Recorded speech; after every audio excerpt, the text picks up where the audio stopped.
এই মুহূর্তে দরকার বিচার আর সংস্কার, বিচার আর সংস্কার। এই মুহূর্তে দরকার। আমাদের একমাত্র শত্রু এই আওয়ামী লীগ। 15ই জানুয়ারির মধ্যে আমাদের এই জুলাই গণঅভ্যুত্থানের ঘোষণাপত্র জারি করতে হবে। পিলখানা হত্যাকাণ্ড, দেশপ্রেমী অফিসারদেরকে একজন একজন করে মেরে ফেলা হয়েছে। সাগরাতে রাতের অন্ধকারে লাইট নিভিয়ে আলেম উলামাদেরকে মেরে ফেলা হয়েছে।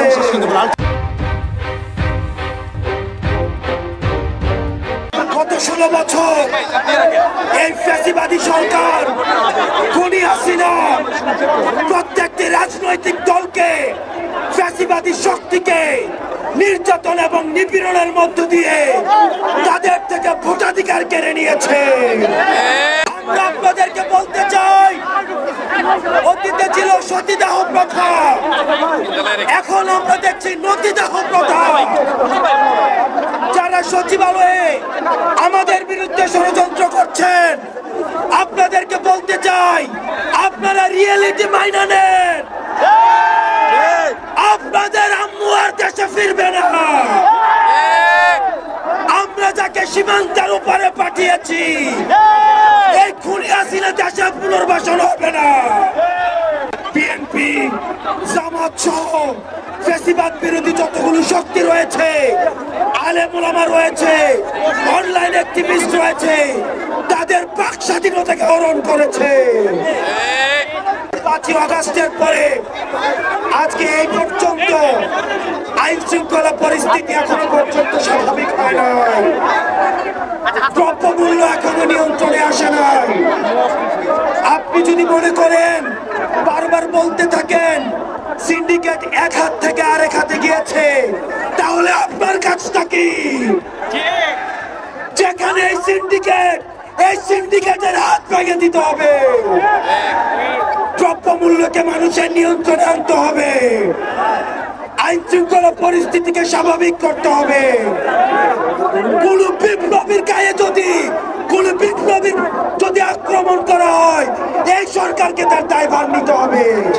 আমরা যারা জুলাই গণঅভ্যুত্থানে আমরা নেতৃত্ব দিয়েছি, আমাদের ডাকে সারা বাংলাদেশে মানুষ রাস্তায় নেমে এসেছে এবং আমরা এই হাসিনাকে পালিয়ে যেতে বাধ্য করেছি। আমরা দেখেছি পিলখানা হত্যাকাণ্ড, এই পিলখানা হত্যাকাণ্ড দেশপ্রেমী অফিসারদেরকে একজন একজন করে মেরে ফেলা হয়েছে। আমরা চাই অতি শীঘ্রই এই পিলখানা হত্যাকাণ্ডের বিচার নিশ্চিত করতে হবে। আমরা সবটা ঘটনাকে ভুলে যাই নাই। আমরা দেখেছি সাগরাতে রাতের অন্ধকারে লাইট নিভিয়ে আলেম উলামাদেরকে মেরে ফেলা হয়েছে। আলেম উলামাদের বিচার নিশ্চিত, আলেম উলামাদেরকে যে হত্যাকাণ্ড করা হয়েছে সেগুলোর বিচার নিশ্চিত করতে হবে। 5ই আগস্ট পরবর্তী বাংলাদেশে আমাদের আর কোন শত্রু নাই। আমাদের একমাত্র শত্রু এই আওয়ামী লীগ। আওয়ামী লীগের বিরুদ্ধে আমাদের ফ্যাসিবাদী যতগুলো রাজনৈতিক শক্তি আছে, আমাদের সংগ্রাম অব্যাহত থাকবে। প্রিয় দেশবাসী, 15 জানুয়ারি পর্যন্ত আপনারা জেলায় জেলায়, পাড়া মহল্লায় এই জুলাই ঘোষণাপত্রের পক্ষে আপনারা মানুষের কাছে যাবেন, মানুষের কথা শুনবেন, তারা কি বলতে চায় সেই কথাগুলোকে উঠিয়ে নিয়ে আসবেন। আমাদের এতদিন পর্যন্ত আমাদের এই জুলাই গণঅভ্যুত্থানের কোনো ঘোষণাপত্র ছিল না।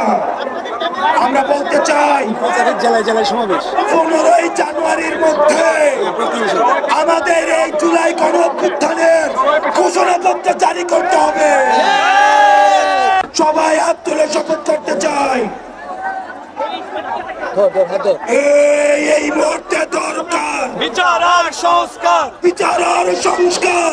এই মুহূর্তে দরকার, এই মুহূর্তে দরকার বিচার আর সংস্কার, বিচার আর সংস্কার। এই মুহূর্তে দরকার, এই মুহূর্তে দরকার বিচার আর সংস্কার, বিচার আর সংস্কার। এই মুহূর্তে দরকার। আওয়ামী লীগের বিপক্ষে, মুজিববাদীদের বিপক্ষে যারা এই ফ্যাসিবাদ চাঁদাবাদী এবং সন্ত্রাসের রাষ্ট্র কায়েম করেছে তাদের বিপক্ষে আমাদের এই লড়াই, আমাদের এই সংগ্রাম আমাদের জারি থাকবে।